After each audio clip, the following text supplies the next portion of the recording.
सतगुरुदेव की जय। बंदी छोड़ कबीर परमेश्वर जी की जय। बंदी छोड़ गरीबदास जी महाराज जी की जय। स्वामी राम देवानंद जी गुरु महाराज जी की जय हो।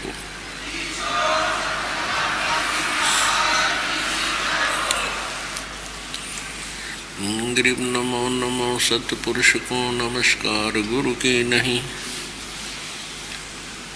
सुर नर मुनि जन साधुआं संतों सर्वस दी नहीं। सतगुरु साहिब संत सब डंडो तुम प्रणाम।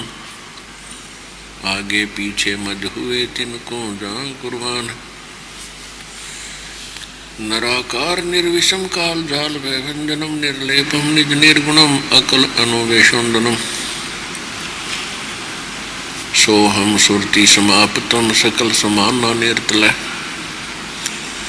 उज्ज्वल हीरंबर हरदमम बेपरवाह अथाह वार पार निमज्जतम। गरीब जो सुमर सिद्ध होई गणनायक गलताना। करो अनुग्रह सोई पारस पद परवाना। आदि गणेश मनाओ गणनायक देवन देवा। चरण कमल लो लाऊं आजंत करूं सेवा। परम शक्ति संगीतम रिद्धि सिद्धि दाता सोई। अवगत गुण अतीतम सत पुरुष निर्मोही। जगदम्बा जगदीशम मंगल रूप मुरारी।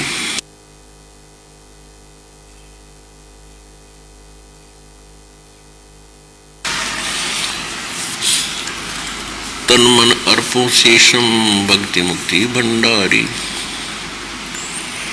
सुर नर मुनि जन जावे ब्रह्मा विष्णु महेशा।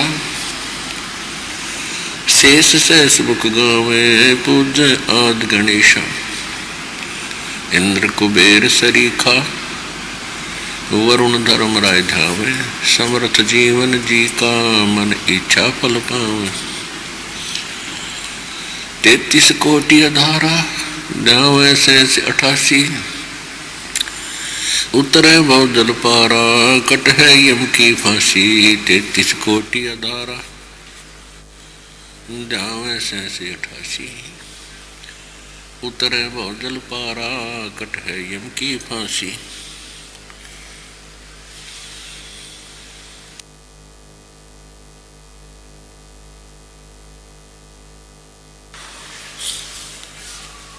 कर जोरूं विनती करूं धरूं चरण पर शीश। गुरु जी राम देवानंद जी महाराज ने दियो नाम बख्शीश। कोटि कोटि सिजदा करूं कोटि कोटि प्रणाम।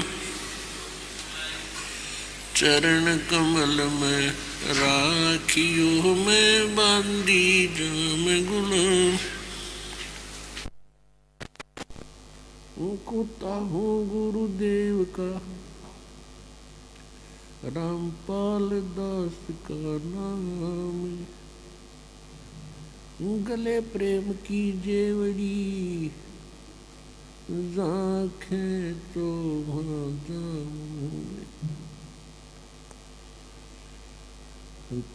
तो करो तो बावड़ो। दूर दूर करो आँखों रोए। चरणों ऊपर शीश धरूं कहूँ जो कहनी हो।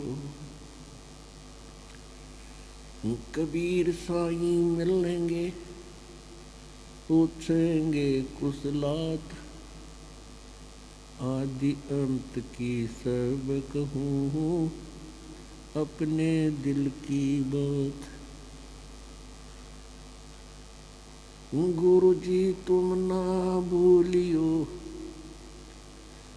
चाहे लाख लोग मिल जाएं। हमसे तुमको बहुत है, तुमसे हमको नहीं।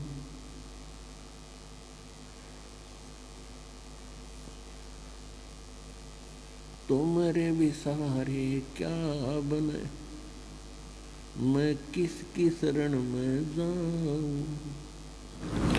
शिव विरंच मुनि नारदा, इनके हृदय न समाऊं। अब गुण किए तो बहुत किए,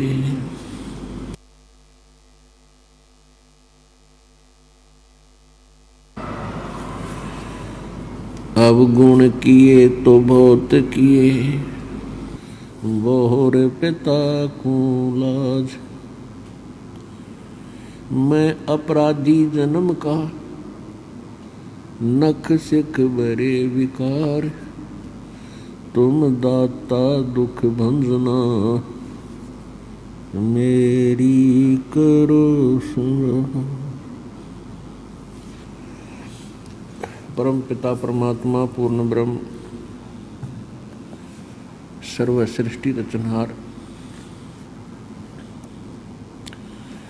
कबीर परमेश्वर जी की असीम रजा से आप सभी पुण्यात्माएं ये अनमोल वचन सुन रहे हैं। धन्य है आपके माता पिता जिनसे जन्म हुआ, धन्य है आपके पिछले संस्कार, पूर्व जन्मों की भक्ति कमाई, जिसके परिणाम स्वरूप आज आपको सत्यनारायण कथा सुनने को प्राप्त हो रही है, मिल रही। सत्यनारायण का अर्थ होता है सच्चा भगवान, सत्य साहिब, सत्य पुरुष। आज तक हम जो सत्यनारायण कथा के नाम से सुना करते थे, श्री विष्णु जी की महिमा, वो सत्यनारायण कथा नहीं थी, वो अविनाशी भगवान की कहानी नहीं थी। विष्णु जी तो एक नासवान परमात्मा है, भगवान है, और केवल एक ब्रह्मांड में एक विभाग के मंत्री मिनिस्टर, सतोगुण विभाग के वो केवल एक प्रभु हैं, स्वामी हैं, मालिक हैं। हमें सत्यनारायण का ज्ञान ही नहीं था, हमें सत्य साहिब का पता ही नहीं था। भगवान का पता जीव को हो भी कैसे सकता है। अपनी जानकारी परमात्मा ही दे सकता है। यदि परमात्मा की जानकारी जीव प्राप्त कर ले तो वो भगवान से भी बड़ा हो गया। इसी कारण से आज तक ये जितने हठ योग करते रहे, ऋषि महर्षियों ने डले डोए, तो इनको भ्रम हो गया कि हमने सत्यनारायण जान लिया, भगवान पा लिया। उसके आधार से इन्होंने अपने अनुभव की बुक बना दी, पुस्तक बना दी, जिनको पुराण कहा जाता है, जिनको उपनिषद कहते हैं। और उनको पढ़ पढ़ के अन्य भगत श्रद्धालु अपने आप को कृतार्थ मानते रहे कि जिन महापुरुषों के हम अनुभव पढ़ रहे हैं, इन्होंने भगवान को जान लिया। बहुत समय से ये संघर्ष कर रहे थे। आज परमात्मा के इस ज्ञान से पता चला कि उन्होंने भगवान का ABC का भी ज्ञान नहीं था, कह ख भी नहीं जानते थे। तो वो ज्ञान परमात्मा स्वयं ही आकर बताते हैं। और जिन सदग्रंथों को हम सत्य ज्ञान युक्त मानते रहे, पवित्र वेद, पवित्र श्रीमद् भगवद गीता, और इसके साथ साथ हम 18 पुराणों को भी समांतर समान दृष्टि से ही देखते रहे। अब ये तो आपको सत्संग से ज्ञान हो गया कि वास्तविक सदग्रंथ कौन से हैं, बहुत बार आपको प्रमाणित भी कर दिया है।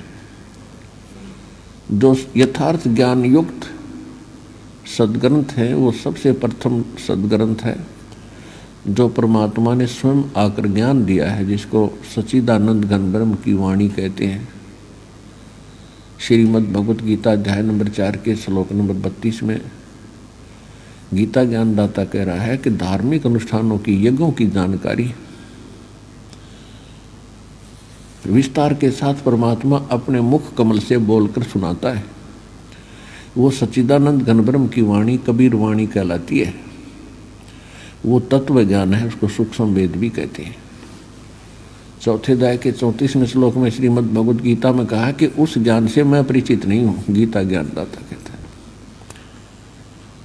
उसकी जानकारी किसी तत्वदर्शी संतों से पूछो और उनको नम्रतापूर्वक प्रश्न करने से दंडवत प्रणाम करके प्रश्न करो, फिर वो तत्वदर्शी संत तुझे उस तत्व ज्ञान का उपदेश करेंगे। तो पुण्यात्माओं, परमात्मा ने जो ज्ञान बताया था वो प्रत्येक युग में आते हैं और एक लीला करते हैं, एक शिशु रूप धारण करते हैं, कमल के फूल के ऊपर जल में निवास करते हैं, जिस कारण से वो नारायण भी वही कहलाते हैं। वहाँ से उसको निसंतान दंपति उठा ले जाते हैं। प्रत्येक युग में एक लीला ये ऐसे करते हैं। तो कलयुग के अंदर उन्होंने ऐसी लीला की थी। सन 1398 में संवत 1455 ज्येष्ठ सुदी पूर्णमासी को काशी शहर बनारस के अंदर एक लहर तारा नामक तालाब के ऊपर विकसित कमल के फूल पर विराजमान हुए थे। वहाँ से निरुनिमा नाम के दुल्हा परमात्मा को घर ले गए थे। वो निसंतान थे, तो वो लीला करने के लिए आते ही हैं और फिर अपना ज्ञान प्रचार करते हैं। ये प्रत्येक युग में एक लीला वो करते हैं। उसके अतिरिक्त परमात्मा कभी भी कहीं प्रकट हो जाते हैं, किसी भी साधु संत के रूप में, और वो आकर के फिर अपना यथार्थ ज्ञान बताते हैं।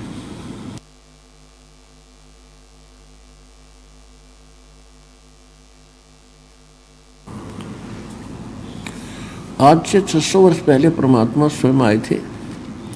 वो ज्ञान अपनी प्यारी आत्मा आदरणीय धर्मदास साहिब जी बांधवगढ़ वाले को बताया था। उन्होंने लिपिबद्ध किया था। वो सच्चिदानंद घन ब्रह्म की वाणी है, वो कबीर वाणी है, जो कबीर सागर नाम के पवित्र ग्रंथ में लिपिबद्ध है, लिखी है। अन्य साखियाँ हैं, कबीर साखियाँ हैं और कबीर दोहाली, ये और भी अन्य पुस्तकें हैं, कबीर शब्दावली है। तो समय ज़्यादा हो जाने के कारण और परमात्मा के उस तत्व ज्ञान को ठीक से न समझने के कारण उस परमात्मा के पंथी कबीर पंथी भी विचलित होकर के अपने अज्ञान से उनमें गड़बड़ कर देते हैं। कबीर सागर के अंदर कुछ एक उन्होंने अपनी सोच से उनके भावार्थ बदल दिए, फिर भी सच्चाई बहुत बची हुई है। उसकी पूर्ति के लिए परमात्मा ने 600 वर्ष पहले ही कह दिया था धर्मदास जी को कि धर्मदास, मेरे नाम से काल ने कहा था कि तेरे नाम से मैं 12 पंथ चलाऊंगा नकली। उनके बाद फिर और अनेक पंथ चलाऊंगा, और वो नाम तो भगवान भगवान करेंगे, पूर्ण परमात्मा कबीर कबीर करेंगे, और ज्ञान बताओगे, भक्ति बताओगे मेरे सत्र की।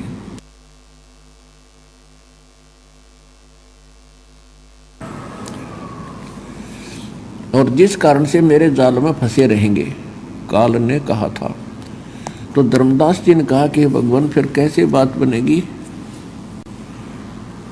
आप तो कह रहे हो कि सारा विश्व पार करूंगा कलयुग के अंदर, तो कैसे बात बनेगी परमात्मा, ये तो आपके ज्ञान का नाश कर देंगे। तब परमेश्वर ने कहा था कि जो बर्म में पंथ का प्रवर्तक संवत 1774 में जन्म लेगा, उसको मैं अपनी महिमा की यथार्थ जानकारी, कंप्लीट स्पिरिचुअल नॉलेज, संपूर्ण अध्यात्म ज्ञान उसको प्रदान करूंगा। उसके माध्यम से फिर मेरा यथार्थ वाणी फिर से उजागर होगी और उसी बर्म में पंथ में, गरीबदास वाले पंथ में आगे चल के मैं ही आऊँगा और इस गूढ़ रहस्य को फिर मैं ही समझाऊंगा, क्योंकि मेरे ज्ञान को ये प्राणी समझ नहीं पाएंगे। तो पुण्यात्मा, वो तत्वदर्शी संत, परमात्मा नहीं आए तो इस दास को भेज दिया, वो तत्वदर्शी संत बनाकर जो यथार्थ ज्ञान आपको अप्रदान कर रहा है।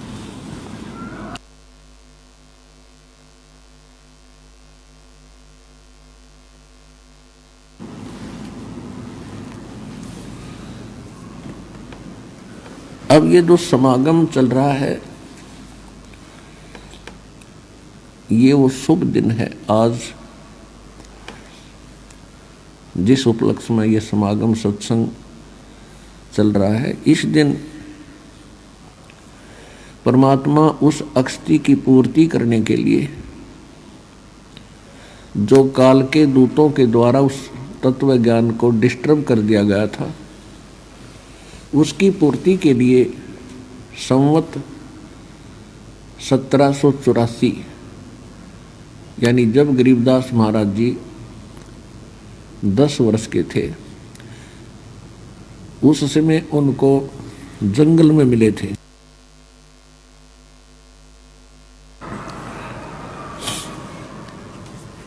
यानी सन 1727 में,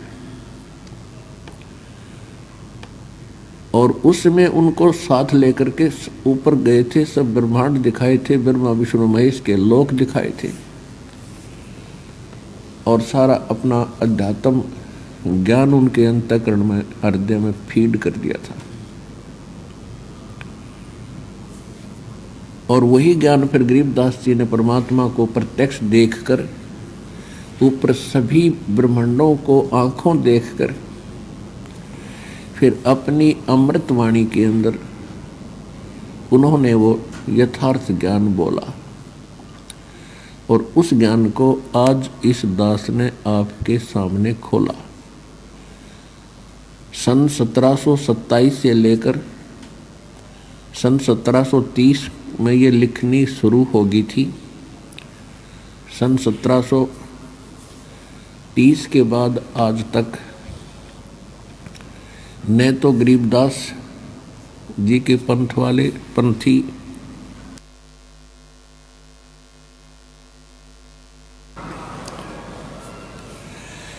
इस यथार्थ ज्ञान को समझ सके, और न ही कबीर साहिब जी के कबीर पंथी कबीर सागर के गूढ़ रहस्यों को समझ सके। अब इस दास के ऊपर दया करी है परमात्मा ने, और सौभाग्य आपका कि आप जी का ऐसे समय में मनुष्य जन्म। अब आपको तो इतना ज्ञान नहीं बच्चों, इस दास को पता है, ये मास्टर है इस अध्यात्म मार्ग का। आपके ना जाने कितने जन्म जन्मांतरों के शुभ संस्कार आपके साथ संग्रहित है, तब जाकर के आपको ये नाम और स्थान प्राप्त हुआ।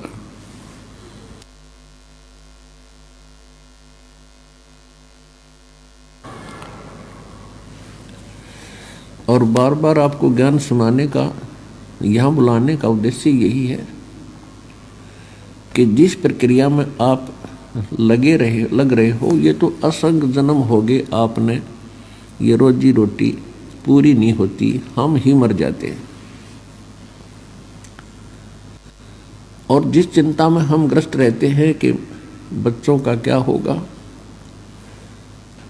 तो हम ऐसी भी मौतें मरे हैं, छोटे छोटे बच्चे हमारे रह गए हैं और हम अचानक मर गए हैं। तो फिर भी उनके साथ जो होना था वही हुआ, क्योंकि उनकी जो किस्मत में लिखा था।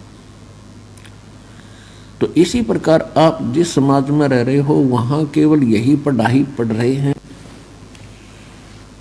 कि केवल बच्चों को पढ़ा दो, लिखा दो, इनका विवाह कर दो, फिर भगवान इनको संतान दे, इनका रोजगार लग जाए, फिर हम मर जाऊं, बेसिक नो प्रॉब्लम।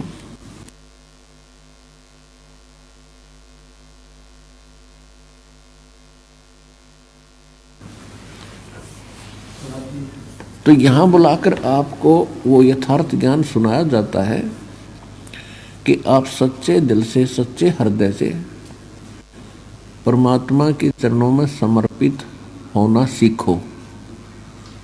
और इस ज्ञान से आपको विश्वास भी होगा कि जब हम परमात्मा की शरण में आ जाएंगे तो हमारी आयु भी बढ़ेगी, हमारा कोई ऐसा संस्कार होगा मृत्यु का वो भी ठीक होगा, वो परमात्मा टाल देगा। और फिर आप अपने बच्चों को भी ठीक संभाल सकोगे। यदि परमात्मा का साथ नहीं है, आपसे कितनी टेंशन बनाए रखो, हे भगवान कहीं ऐसा ना हो जाए, ऐसा ना हो जाए, वो जो होना वो तो होगा ही होगा। लेकिन इस समर्थ की शरण में आने के बाद फिर ये बलाएं टलेंगी।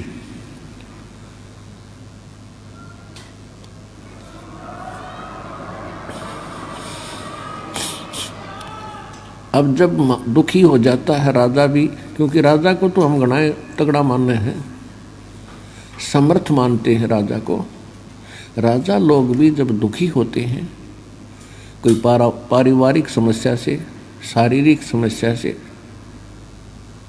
या कोई राजकाज की समस्या से, और उनके वश से बाहर हो जाता है, तो वो भी भगवान के सामने ही याचना करते हैं। तो इस ज्ञान से आपको ये पता चलेगा कि परमात्मा की आवश्यकता हमने कितनी है। और अब हम भूल चुके थे, भगवान भगवान भगवान याद था, नाम नाम, लेकिन हम अपने दैनिक कार्य को ही प्राथमिकता देते थे और अपनी सूझबूझ से सभी कोशिश कर रहे हैं। और सभी की यही चेष्टा होती है कि कोठी बनाऊं, कार बनाऊं और घने पैसे इकट्ठे कर लूं, घने प्लाट ले लूं या ज़मीन खरीद लूं। लेकिन कितने तो ये आप कर पा रहे हो? आपकी रोजी रोटी भी मुश्किल से चल रही है। और जब हम समर्थ की शरण में आएंगे, यो ज्ञान सुनेंगे, तो हमारी ये बकवाद की इच्छाएं समाप्त होंगी। हमें ये पता चलेगा कि जिस वस्तु की डिमांड के लिए हम भगवान से अर्जी लगा रहे हैं, इसकी कितनी आवश्यकता है। और जब तक ज्ञान नहीं होता तो हम बेतुकी डिमांड भगवान के सामने रखते ही रहते हैं। तो ज्ञान से हमें ये पता चलेगा कि हम क्या मांगे भगवान से। और फिर दूसरा, आपको ये विश्वास होगा कि भगवान कोई बालक नहीं, एक माता पिता अपने बच्चों की कितनी केयर टेक करता है। सर्दी का मौसम आता है तो उससे पहले उनके जूते जुराब, स्वेटर, जर्सी तैयार कर देता है। क्या भगवान उस माता पिता से भी कमजोर बुद्धि का है? जिस परमात्मा ने आपके गर्भ से आने से पहले, बाहर आने से पहले, माँ के बाहर आते ही माँ के स्तन में दूध भेज दिया, क्योंकि आपके दांत नहीं थे, तो वो परमात्मा जब इतना चिंतित है आपके भविष्य के लिए, और फिर आप ठेकेदार बन गए बाद में कि हम करेंगे वही होगा, भगवान कुछ नहीं, तो ये भूल सत्संग से मिटा करें। और सत्संग सतगुरु ही करते हैं। सत्संग के अंदर ये सब याद दिलाया जाता है, आप कौन हो, क्या उद्देश्य लेकर जी रहे हो? जिस महल, कोठी, बंगले, कार, घर में आप रहकर अपने आप को घनाई सुखी मान रहे हो, इसमें रहोगे कितने दिन? तो ये ज्ञान याद कराया जाता है। फिर ये आत्मा तड़प उठती है कि सचमुच ये तो बहुत गलत स्थान है। तो पुण्यात्मा, सत्संग से ही जागृति आती है आत्मा में। अब जैसी संगत में हम रहते हैं वैसा ही रंग चढ़ता ही चला जाता है। कोई चोरों की संगत में है तो उनके विचार वही होते हैं। कितना नेक व्यक्ति हो, महीने 2 महीने में उसका भी रंग चढ़ कर मानेगा। और अच्छी संगत में चाहे कितना निकम्मा आदमी हो आ जावे तो महीने 2 महीने में उसका भी वो अच्छा रंग चढ़ेगा ही चढ़ेगा। तो इसलिए सत्संग की यानी सुसंगत की घनी जरूरत है। और ये विश्व में तकरीबन नाम मात्र रह रही है, समाप्त ही हो चुकी है। पुण्यात्माओं, ज्ञान विचार तो सभी बताते हैं। एक व्यक्ति स्वयं हुक्का पी रहा है और अपने बच्चों को कह रहा है कि भाई हुक्का नहीं पीना, बीड़ी नहीं पीना, और खुद उन्हीं से भरवा रहा और पी रहा है। तो उन बच्चों का क्या असर होगा उसका? क्यों नहीं पी, वो आप पी रहे।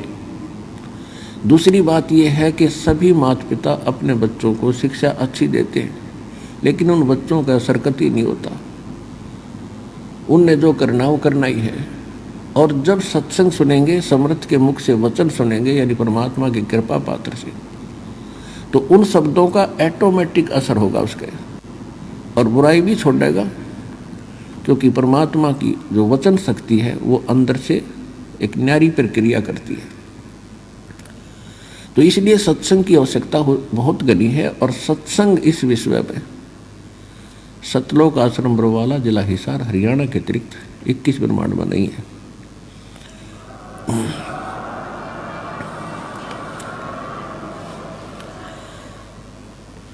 अब उस सत्संग के माध्यम से इस आत्मा को जगाया जाता है, कथा कहानी सुना के, जो सत्य होती हैं और हमारे लिए बहुत घनी उपयोगी होती हैं। हमें मार्गदर्शन मिलता है। हम परमात्मा से मांगते हैं, निर्धन मांगता है धन घना हो भगवान, क्योंकि उसने वही घना बड़ा दुख मान लिया, वही संकट बड़ा मानता है कि मेरे पास धन नहीं। जिनके पास धन है उनसे पूछकर देखो वो कितने सुखी हैं। और परमात्मा क्या बताना चाहते हैं कि इस झूठे सुख को सुख कहे, ये मान रहा मन मोदे, ये सकल चबीना काल का, भाई कुछ मुख में कुछ गोदे। कबीर ये माया अटपटी, सब घट आने अड़ी, किस किस को समझाऊं ये कुएं भांग पड़ी। कबीर इस संसार को समझाऊं के बारे, ये पूछ पकड़ के भेड़ की उतरा चावे पारे। भेड़ पूछ को पंडित पकड़ ये बादो नदी बिहंगा, गरीब दास वो भवजल डूबे जिन नहीं साध सत्संगा।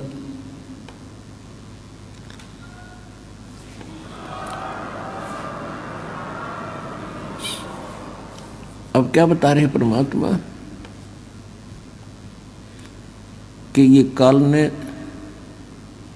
इस 21 ब्रह्मांड का कुआं है, ये काल का, ब्रह्म का, इसने 21 ब्रह्मांड के अंदर ये माया की भांग डाल दी है। और इस जल को सभी ने पी रखा है और सभी की एक जैसी वृत्ति है, एक जैसा स्वभाव है, एक जैसी क्रियाएं हैं। अब जैसे शराब के ठेके से चाहे 20 व्यक्ति शराब पी कर आ रहे हो तो 20 के 20 की एक जैसी गतिविधि, एक जैसा चाल, टेढ़ी मेढ़ी नुकीता की पैर टक्कर, एक जैसी भाषा बोली होती है। और वो भाषा एक जनसाधारण से विरुद्ध होती है, विपरीत होती है, वो नहीं होती है। और जब उनकी वो शराब उतर जाती है, नशा उतर जाता है, तो फिर वो कितनी अच्छी तरह चलते हैं, कितना नेक भाषा बोलते हैं। तो ठीक इसी प्रकार जहाँ सत्संग नहीं है, सत्संग इस काल की माया के भांग को उतारने के एंटीबायोटिक कैप्सूल हैं, और वो केवल सतलोक आश्रम बरवाला से ही प्राप्त है, और कित ये है नहीं। दूनी भांग चढ़ावा दूसरे थे।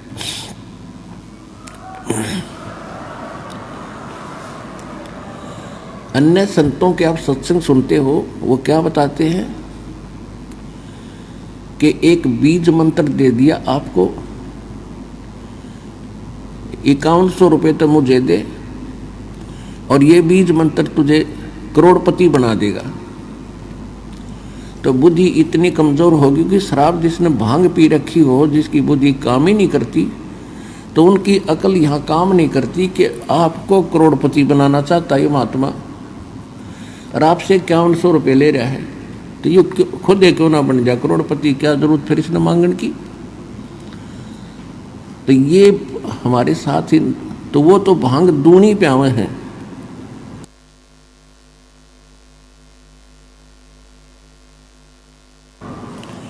वो काल की भांग उतारते नहीं, वो तो दूनी चढ़ावे हैं, और यहाँ वो भांग उतारी जाती है।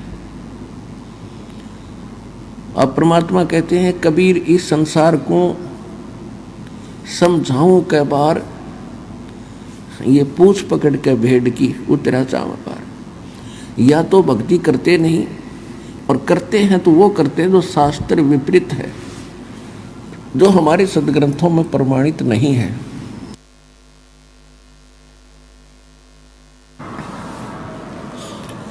और उससे कोई लाभ होने वाला नहीं है। तो वो जो शास्त्र विधि को त्याग कर मनमाना आचरण, मनमानी पूजाएं की जाती हैं, उसके विषय में बताया है, कबीर इस संसार को समझाऊं कै बार, ये पूछ पकड़ के भेड़ की और उतरा चाव पार। दरिया के से पार होना हो, जिसमें बहुत तेज पानी चल रहा हो, और उससे पार होने की विधि कोई मूर्ख ये कहे कि ये भेड़ ले जा और इसकी पूंछ पकड़ कर दरिया में कूद जाओ, ये तुझे परले पार कर देगी, तो ये साधन ठीक नहीं, ये बिल्कुल गलत है। तो इसी प्रकार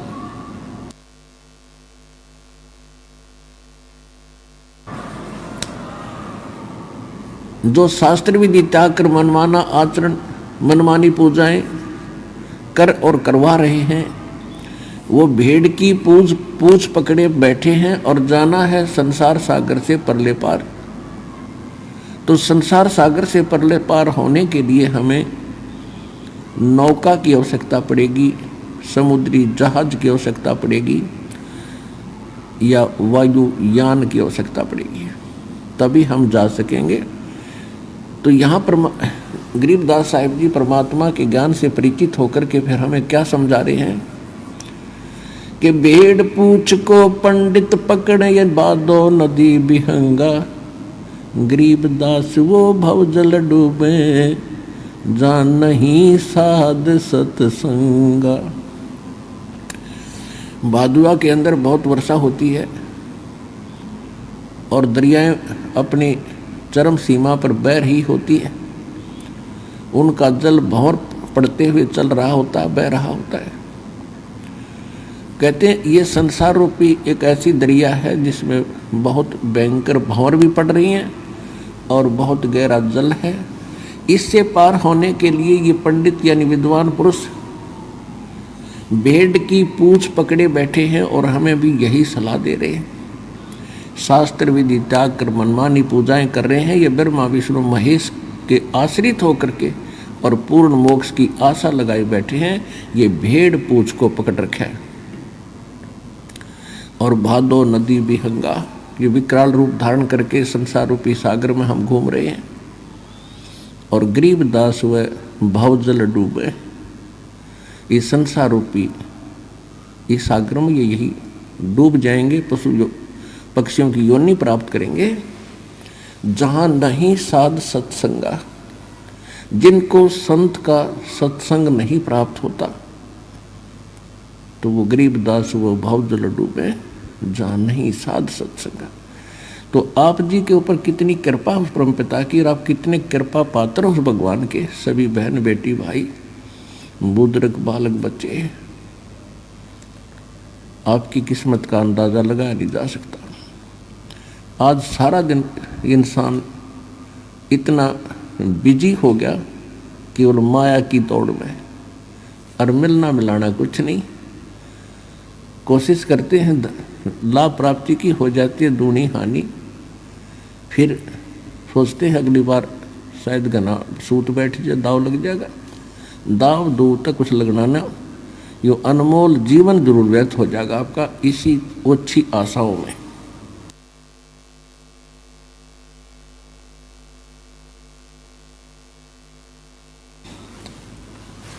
तो पुण्यात्माओं, हम धन मांगते हैं भगवान से, और भगवान आपको क्या देना चाहता है उससे आप परिचित नहीं। परमात्मा आपको यहां से मुक्ति देना चाहते हैं। तीन लोक का राज जीव को जय कोई दे, लाख बधाई क्या करे जय नहीं नाम से ने। यदि आप तो एक छोटा मोटा प्लाट अच्छे से शहर में प्राप्त करके अपने आप को धन मान लेते हैं कि करोड़पति हो गया, जिनके पास भक्ति नहीं है, सत्य भक्ति, ये नकली भक्ति यूजलेस है।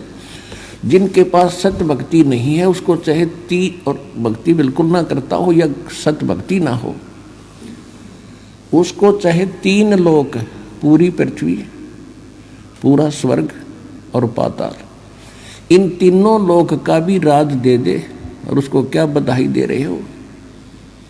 यदि वो भक्ति नहीं कर रहा है तो माइनस व्यक्ति है, -0, उसका भविष्य बिल्कुल व्यर्थ है। और फिर इसके विपरीत परमात्मा बताते हैं,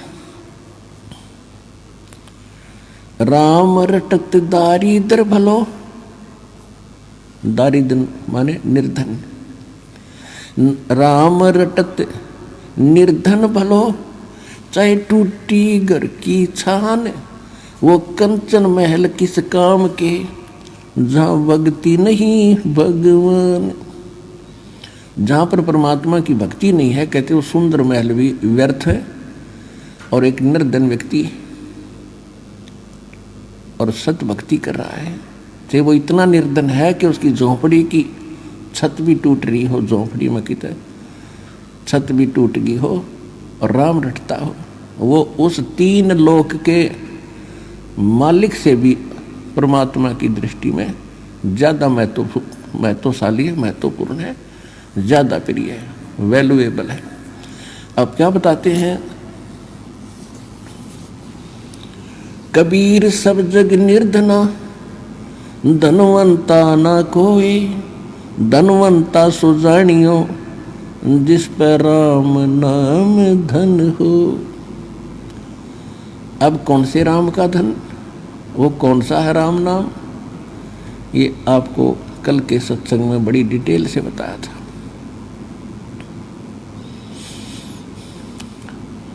आज आपको सुनाएंगे कि ये शुभ दिन आप हमारे लिए कितना महत्वपूर्ण है। यदि परमात्मा ना आते, अपनी प्यारी आत्मा गरीबदास जी को ये ज्ञान ना सुनाते और अपना प्रत्यक्षदर्शी ना बनाते, तो आज हम कैसे निर्णय करते कि हु इज गॉड, कौन है परमात्मा, और उसकी कौन सी भक्ति है सही। तो ऐसा निर्मल ज्ञान गरीबदास जी को परमात्मा देकर गए, और उसको सब, क्योंकि ये हमारे अध्यात्म सिलेबस है, और सिलेबस को समझने के लिए टीचर की आवश्यकता होती है। अब जैसे एक विद्वान पुरुष ने पुस्तक लिख दी, सिलेबस बना दिया, वो सिलेबस बनाकर वो अपना चला गया, तो उसको समझने के लिए टीचर चाहिए, और लिखने वाले लेखक के सत्र का हो उसका ज्ञान, तो तभी तो सिलेबस को समझा सकेगा। तो आज तक या तो ये महापुरुष स्वयं थे जिनको भगवान मिले, या परमात्मा ने वो तो ज्ञान था ही है। उसके बाद इस दास पर दया करी है, ये आध्यात्मिक टीचर विश्व में आपके लिए तैयार करके भेजा। पूरे विश्व का उद्धार होगा, क्योंकि सबको भगवान की आवश्यकता है।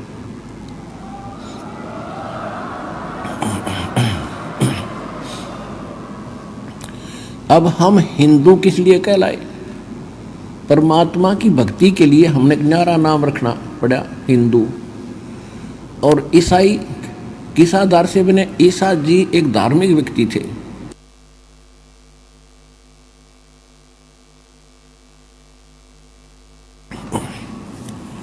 और उन्होंने जो अध्यात्म लेक्चर दिए, ज्ञान दिया, उसके आधार से अन्य साधनाएं छोड़कर उसके अनुयायी बन गए। तो परमात्मा के लिए ही हम अलग से ग्रुप बनते चले गए।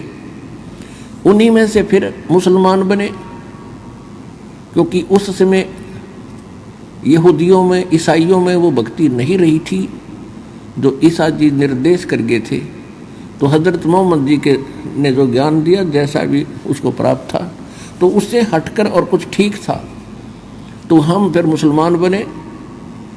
उसके बाद फिर सिख बने।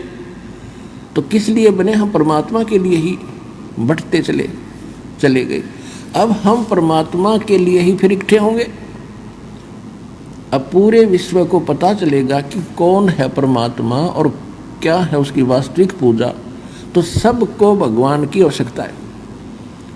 चाहे कसाई भी है, उसकी भी आत्मा कभी ना कभी अवश्य भगवान की तरफ आकर्षित होती है। और अन्य का तो कहना ही क्या चाहिए। आज को कितना अपने आप को नास्तिक मान बैठा है। जब उसको ये ज्ञान होगा तो विवश होना पड़ेगा।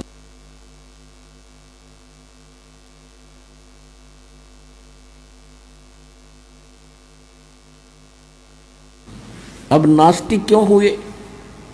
नास्तिक ऐसे हो गए कि जो साधनाएं हम करते रहे और जिन गुरुओं के पास हमारे पूर्वज जाते रहे, वो उनको साधनाएं भी और जंतर मंत्र भी और दान धर्म की सारी शिक्षा देते करवाते रहे। उनको फिर भी कष्ट पे कष्ट आते रहे, क्योंकि वो साधनाएं शास्त्र विदिताकर मनमाना आचरण था।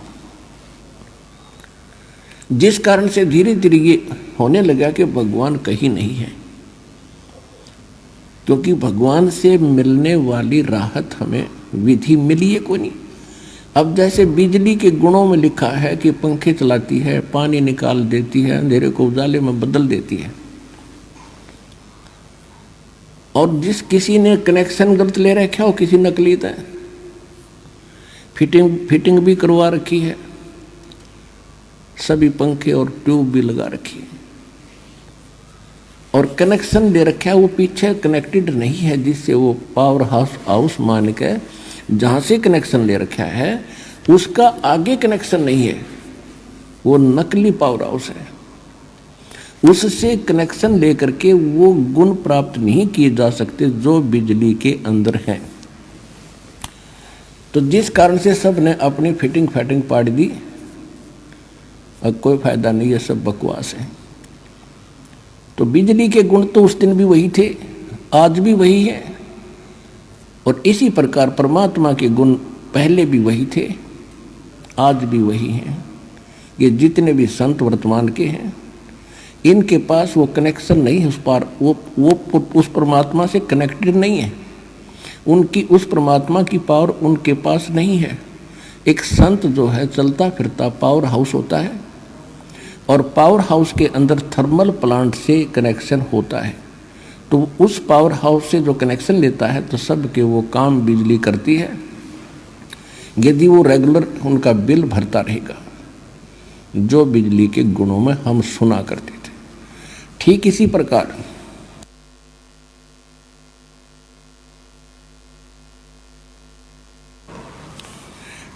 प्रकार ये जितने भी वर्तमान में संत थे, आज वो कितने महिमा वाले आपने दिखते हो, और चाहे उनके भले करोड़ों उनके शिष्य हों, वो शिष्य क्या, शिष्य तो उनको देवता मानकर बैठ गए आंख बंद करके।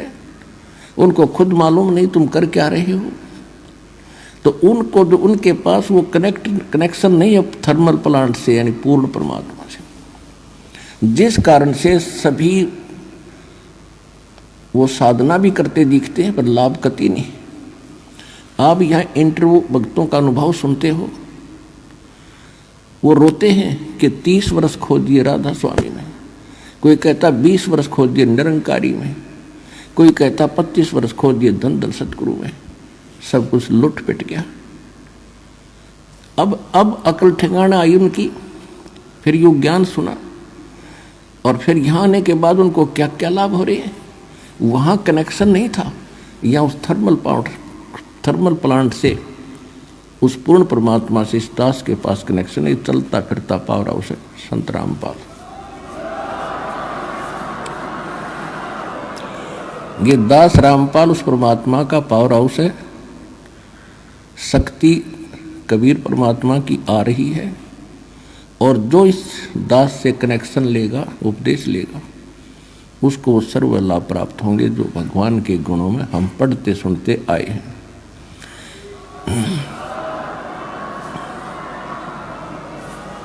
यदि मर्यादा में रहोगे, सच्चे दिल से भक्ति करोगे तो आजीवन लाभ मिलेगा। आप सुखी होगे, आपके परिवार सुखी होगा, 101 पीढ़ी पार होगी आपकी। लिख लेना वैसे कितने कोने में 101 पीढ़ी पार होगी।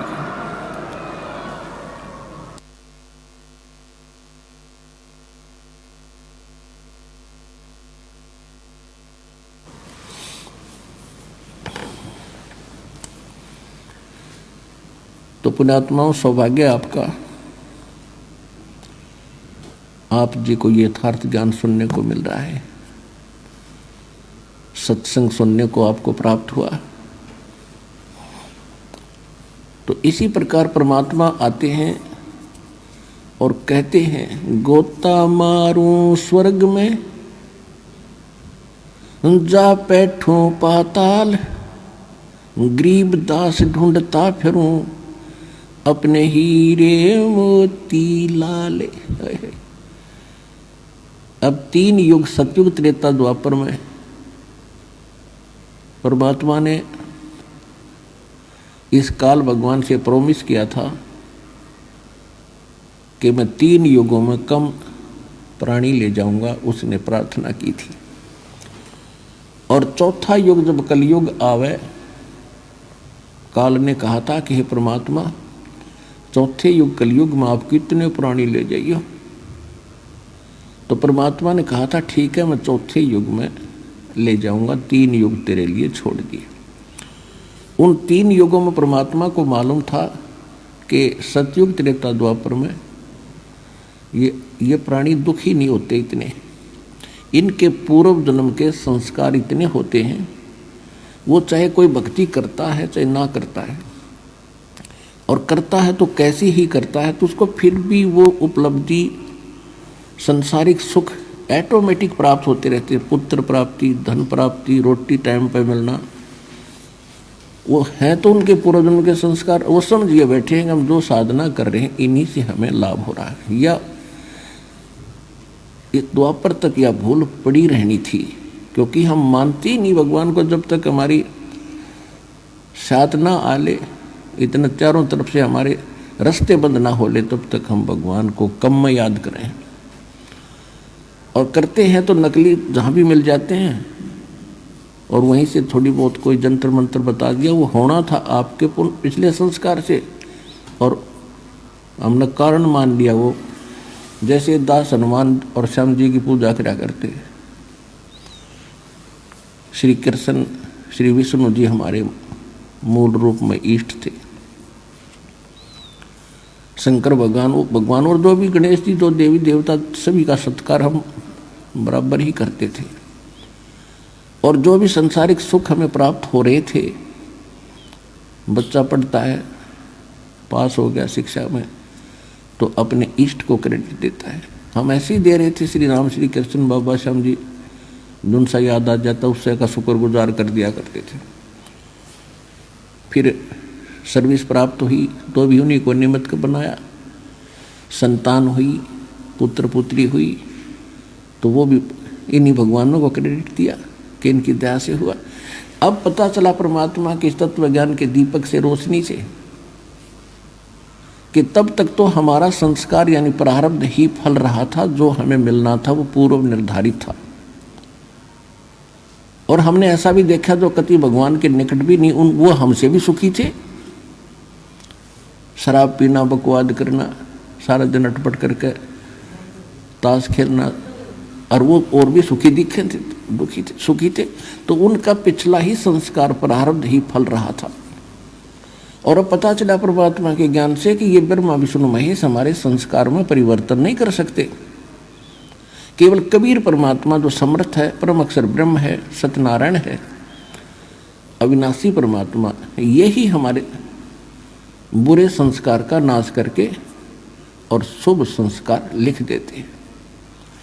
मासा घटे न तिल बधे, विद ना लिखे जो लेख, और साचा सतगुरु मेट कर ऊपर मार दे मेख। जम जो राजा से डरे ये मिटे कर्म के लेख, अदली असल कबीर हैं ये कुल के सतगुरु एक। अब गरीबदास साहिब जी ने जो निर्णय करके दिया है कि ये कबीर परमात्मा है जो सबके सतगुरु यानी सच्चा ज्ञान देने वाले। सच्चा ज्ञान भगवान ही दे सकता है, और या वो उसका कृपा पात्र दास दे सकता है जिस पर उसकी रजा होती है। तो उन्होंने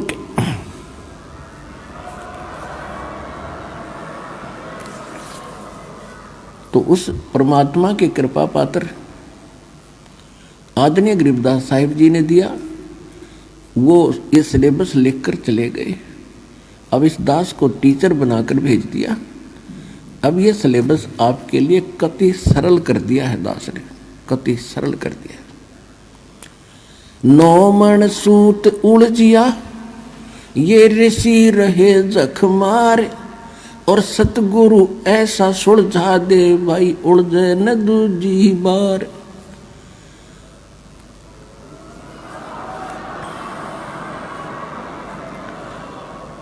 अब ये दातम मार्ग, ये सभी सदग्रंथ, पवित्र ग्रंथ, पवित्र पुराण, पवित्र कुरान, पवित्र गुरु ग्रंथ साहिब, पवित्र वेद, पवित्र गीता, ये हमारे लिए पहाड़ था। और संत और सतगुरु के सामने तो ये एक महापुरुषों के लेख और सिंपल सा ज्ञान है जिसको हम समझ नहीं सके थे। तो इसलिए टीचर की आवश्यकता होती है कि विद्यार्थियों को ऐसे सिंपल वे से समझावे जो आसानी तो समझ जाए। तो आज दास पे कृपा हुई परमात्मा की कि आपको ऐसे सरल भाव से समझा दिया, अशिक्षित भी समझ जाए ना, पढ़े लिखे की तो बात तक खत्म, आप तो एजुकेटेड हैं। और फिर भी जो इतना ज्ञान समझकर, इतनी बात, सारा प्रमाण देखकर, और कोई संत या कोई उनका शिष्य वहाँ से नहीं हटता है काल की पूजा से, तो भक्ति उद्देश्य लेकर वो जीव नहीं गया वहाँ पर। जो भक्ति उद्देश्य लेकर किसी संत के पास गए हैं या कोई संत बना है, इस ज्ञान को सुनकर वो अब भी आनाकानी करता है, तो उसका कोई उद्देश्य अन्य है, महिमा की भूख है, या कोई उसके कर्म में चूक है। नहीं तो परमात्मा कहते जानबूझ साची तजय और करे झूठ तेने, और ताकि संगत है प्रभु सौपन में बिना। इतने प्रमाण देखकर आत्मा नहीं हिलती तो पत्थर हो गया, वो इंसान नहीं रहा, या फिर जानबूझकर बकवाद कर रहा है। तो कहते इसे ऐसे व्यक्ति के तो सौपन में भी साथ ना हो, संग ना हो, नहीं तो वो आपने भी डबो देगा।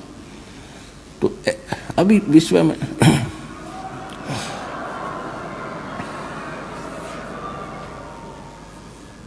तो परमात्मा कहते हैं ये ज्ञान देने के लिए स्वयं आते हैं, और फिर इस कलयुग में अपना दास इन्होंने भेजना था। ये तो अब मोक्ष टाइम आ गया, भक्ति काल शुरू हो गया। सन 1997 से वहाँ 5505 वर्ष कलयुग बीत चुका है, और उसके बाद ही ये तूफान आया है सत्य भक्ति का।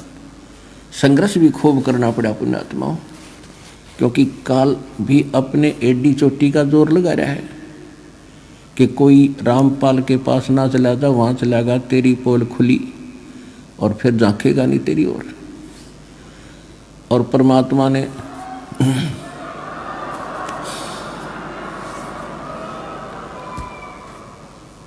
और परमात्मा इसको फिर याद दिला देते हैं रह रह के कि बकवाद बंद कर दे, अब तेरा बोला हुआ वचन है कि कलयुग में कितने जीव ले जाना।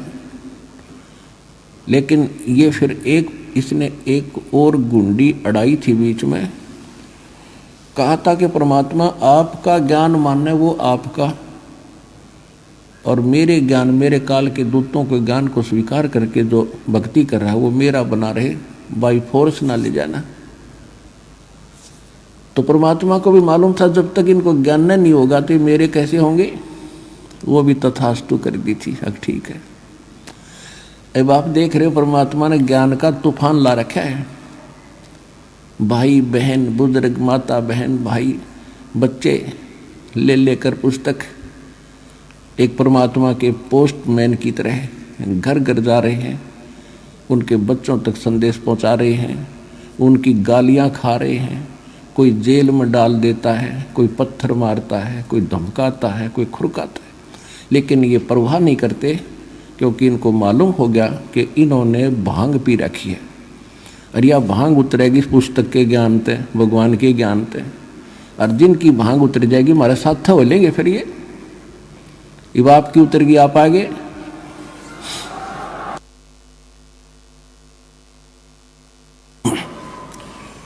अब आपकी भांग उतरी तो यहां आगे। अब जैसे इस दास की ड्यूटी परमात्मा ने जहां से शुरू किया, मेरे स्वयं घर वाले भी नहीं मानने को तैयार थे, लेकिन मुझे विश्वास दृढ़ हो लिया था। और फिर ये ऐसे समाज के अंदर प्रवेश करना, अब मुझे फिर एक सीन याद आया करता रह के। एक बार ये दास मेडिकल में गया था किसी रिश्तेदार को मिलने के लिए।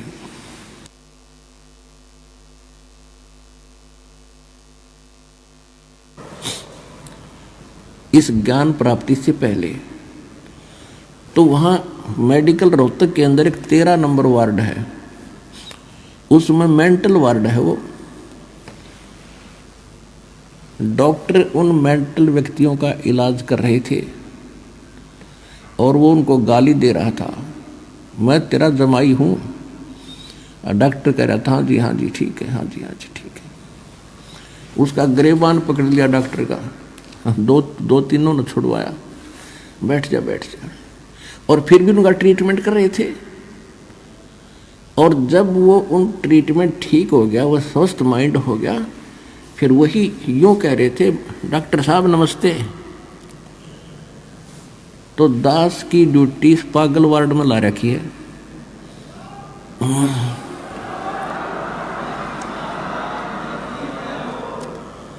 अब जिस भी गांव नगर में गया, दास ने यो ज्ञान सुनाया, नुका मारो डले, यो कहाँ से आ गया है, देवता नहीं पूजन देता, हमारे श्राद्धान को भी मना करता है, पत्थर मारो, ये करो। और अब जब उनको ज्ञान हुआ, जब तो मुझे गाली दे रहे थे और अब कहते हैं सत्साहिब गुरुजी, सत्साहिब गुरुजी, निहाल कर दिए, जीवन नाश हो गया था।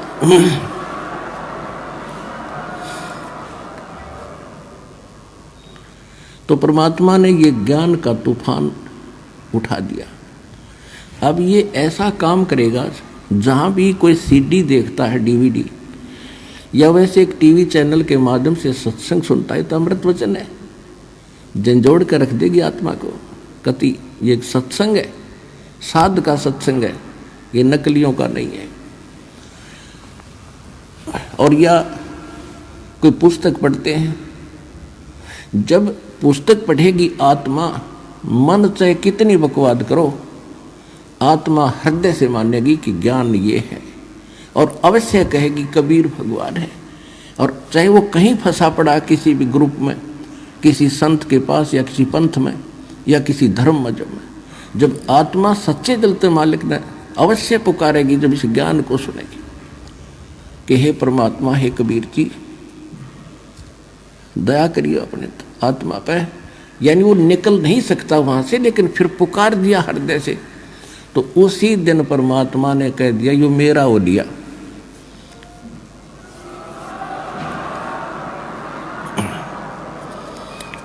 फिर काल को पकड़ कर बाजू से दूर कर देता, दूर हो जाए, यो मेरा हो गया, अब मेरे ज्ञान को स्वीकार कर लिया। बेशक वो कितने दिन फिर वहां रहे, आएगा एक दिन, मालिक लिया होगा, कुछ भी कारण बनावे।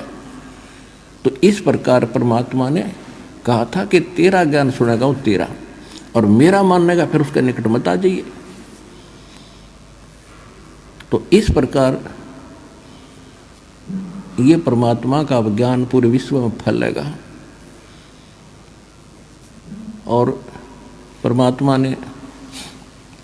परमात्मा कबीर परमेश्वर जी वैसे तो प्रत्येक युग में आते रहे, कुछ एक भक्तों को अपने लाइन में लगाते रहे, जिस कारण से परमात्मा की महिमा आज तक बनी रही। काल चाहता है परमात्मा का नामो निशान मिटे और ये भूल जाए भगवान को, नास्तिक हो जाए। जैसे पूरा चीन नास्तिक हो गया, रूस नास्तिक हो गया, और अब नंबर था हिंदुस्तान का ये नकली संत पंथ बना रखे। लाभ किसी को हो नहीं रहा, सब विकारों से ग्रस्त हैं, सब वही क्रियाएं करते हैं जो जन साधारण करता है। भगत विद्यार्थी होकर और स्कूल को छोड़कर बाहर खेलता फिरता है तो कैसा पास होगा। तो संसार की जो क्रियाएं हैं और भगत की क्रियाओं में दिन रात का अंतर होता है। तो जितने भी आप संत पंथ अन्य देखते हो, वो संसार के आम क्रियाओं से भी निम्न स्तर के कर्म कर रहे हैं। बीड़ी वह पीवें, डीजे वह बजवाएं, सारे काम वह करें, और फिर नो काम राधा स्वामी है। राधा स्वामी हो आप, भगत नहीं हो। राधा स्वामी कौन था? शिवदयाल। और शिवदयाल क्या बना? भूत। तो वहाँ ज्ञान है ही नहीं, उनका कोई गुरु नहीं था शिवदयाल जी का। इसका मतलब है कि उसका कनेक्शन नहीं था फिर धर्मप्राण से, क्योंकि गुरु नहीं उनका। गुरु परंपरा को बनाए रखने के लिए स्वयं परमात्मा को भी आना पड़ता है। जैसे गरीबदास जी को मिले, उसका कनेक्शन बन गया, स्वयं संत रूप में आके उनको शिक्षा देगी और परंपरा चला दी, और उसी परंपरा से दास के पास वो पावर आ रही है, यह जुड़ी हुई उस परमात्मा की दी हुई।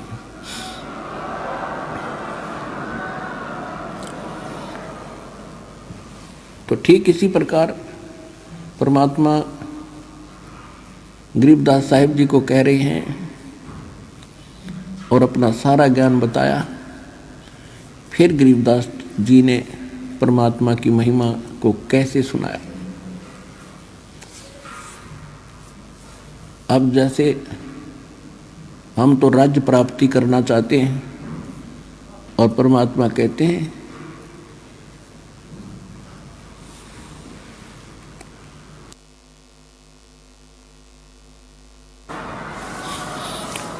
अगम निगम को खोज ले, बुद्धि विवेक विचार, उदय अस्त का राज मिले, तो बिन नाम बेगार। पुण्यात्माओं, परमात्मा की अमरवाणी एक एक वचन को गहराई से विचार करना, क्योंकि विचार नहीं करोगे तो अंदर से मैल नहीं खुरचा जाएगा। विचार मनन करना इसके ऊपर, ये क्या बताई है, किसी के डूम बाट के गीत नहीं, ये तो भगवान के दिए वचन है। पहले तो हमें शंका रहती थी कि किसने देखा है भगवान, आगे क्या होगा किसको पता है। अब जब भगवान ने आकर बता रहा है कि ये होगा, ऐसा होता है, तो वो भी अग्रम अग्रम खत्म होगी। किसने देखा है? खुद भगवान ने बताया, और जिनने भगवान देखा उनने बताई। तो फिर अगर नहीं मानता है तो घनी पी रहा है भाई। तो कहने का भाव ये है कि गरीबदास साहिब जी क्या बताना चाहते हैं कि अगम निगम को खोज ले, परमात्मा से प्राप्त ज्ञान के आधार से कह रहे, और बुद्धि विवेक विचार, थोड़ा सा विचार करके देख, उदय अस्त का राज मिले तो बिन नाम बेगारे। अब जैसे बेगार किसे कहते हैं? बेगार क्या होती है? बेगार उसे कहते हैं मेहनत गणा और इनकम निल और पूंजी घरते खर्च हो, उसको बेगार कहती है। जैसे पहले पुलिस वाले पकड़ ले जाते थे इन 3 व्हीलर वालों को, तो एक 3 व्हीलर वाला बता रहा था कि कल मैं बेगार में फंस गया। पहले पुराने समय की बात है, 30-40 वर्ष पहले। पुलिस वालों के पास अपने निजी वाहन नहीं होते थे। वो बता रहा था कि कल शाम ने पकड़ दिया उन्हें और सारी रात चलाया, अगला दिन सारा, शाम ने छोड़ दिया। अगले दिन अपने जेब से सारा खर्चा मैंने किया, सारा तेल डलवाया और 10 मिनट की फुर्सत नहीं, सारा दिन पहिया चला। यानी इन किराए के व्हीकलों का पहिया चलता रहे तो उसने न सोचा कर अब तक घनी कमाई कर ली होगी। और उस दिन कमाई की तो दूर रही, पहिया खूब घूम रहा था। सारा दिन 200 किलोमीटर 400 किलोमीटर घूम लिया होगा और जेब से खाना खाया, जेब से तेल डलवाया। तो वो कह रहा था मैं कल बेगार में फंस गया। तो इसको बेगार कहते हैं कि प्रयत्न तो गणा दिखे, परिश्रम तो गणा करता दिखे, इनकम हो नहीं और जेब तक खर्च हो, उसको बेगार कहते हैं। तो राजा लोग जो होते हैं आपने दिखे हैं कि बड़े ठाठ बाट हैं, आगे पीछे इनके बड़े हैं अफसर सलूट मारते फिरते हैं और सारा दिन आज वहाँ मीटिंग है, आज वहाँ जलसा कर रहा है, आज वहाँ पुत कर रहा है, आज वैसा कर रहा है, सारा दिन पहिया बाज जाए इनका और भक्ति नहीं कर रहे। तो ये पिछले जन्म के पुण्यकर्मी प्राणी होते हैं। राजा हुआ, कोई धनी हुआ, कोई सेठ हुआ। और आग जैसे किसी पिछले जन्म की बैटरी चार्ज है, किसी की जैसे इन्वर्टर की बैटरी चार्ज है और उसको आगे चार्जर बेशक ना ला रखा हो, जब तक उसकी अक्षमता है वो सारे काम करते दिखेगी, लेकिन वो फिर एक कदम बात बिगड़ेगी जब वो डिस्चार्ज हो जाएगी। आप देख रहे हैं इन मंत्री प्रधानमंत्रियों के अंत में क्या हालत होकर मरते हैं। कोई दुर्घटना से मारा जाता है या कोई और अन्य कारण से बुरा हाल हो जाता है। और कोई 10 वर्ष कोई 5 वर्ष मंत्री मुख्यमंत्री रह गया, फिर बैठ जाए डोगा लेकर बरंडे में, कोई नहीं पूछता। तो उनकी वो बैटरी डिस्चार्ज हो ली, अब कुछ ना उसका पल्ला है। और फिर चाहे वो राजा भी हो चाहे मंत्री भी हो और नाम लेकर चार्जर लगा ले और भगवान से डरने वाला होगा, भगवान से डर के कदम रखेगा, जब ज्ञान हो जाएगा नाजायज नहीं सतावेगा, गलत काम नहीं करेगा, चाहे दो उसका राज रहो चाहे ना रहो। और जब मालिक ने लिख दिया उसने हटावे कौन गा, तो ये विश्वास उस व्यक्ति को हो जाता है।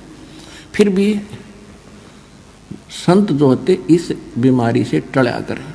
तो कहने का भाव ये है कि अगम निगम को खोज ले और बुद्धि विवेक विचार,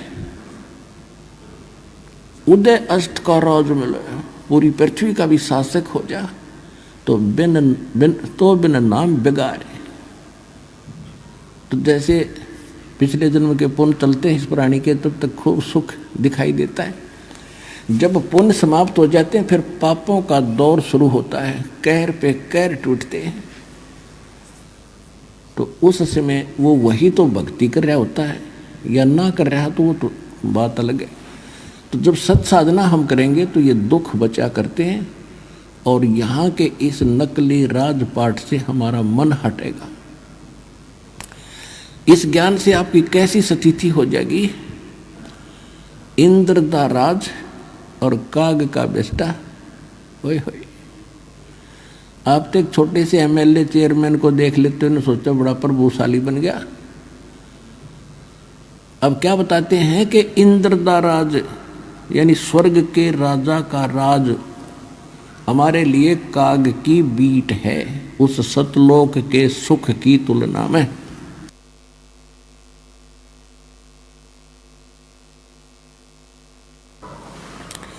तो परमात्मा हमें यहाँ से निकालना चाहते हैं और हम अज्ञानता के कारण इसी काल के इस झूठे सुख से चिपकना चाहते हैं। एक समय अब परमात्मा कहते हैं गोता मारो स्वर्ग में, रजा बैठो पाताल। गरीबदास जी को बता रहे हैं परमात्मा कि गरीबदास में ढूंढता फिरूं अपने हीरे माणिक लाल। एक मुसलमान धर्म के अंदर अब्राहिम सुल्तान अधम नाम के एक राजा थे। अब पुण्यात्माओं ये विचार कर लेना, क्योंकि थोड़े से दिन में आपकी बुद्धि ठीक काम करने लगेगी। अभी तक तो बच्चे हो, कोई पहली कक्षा का, कोई दूसरी का, कोई तीसरी का, कोई चौथी पांचवी। और जिन दास के साथ जिनको 5-10 वर्ष हो गए, अब वो तो सारे संकेत समझने लग गए जो दास कहना चाहता, और सारी सत्य हृदय में समा गई। फिर भी आपको बार बार बताया जाता है।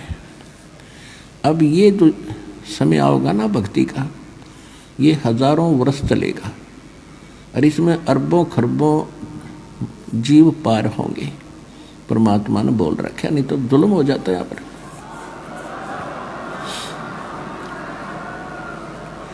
और जो ऐसे समय में भी गलती कर जाएगा, जैसे किसी ने 10 वर्ष 5 वर्ष भक्ति कर ली, 2 वर्ष कर ली, 4 वर्ष कर ली, ये सत साधना दास से प्राप्त करके, और फिर चूक गया वो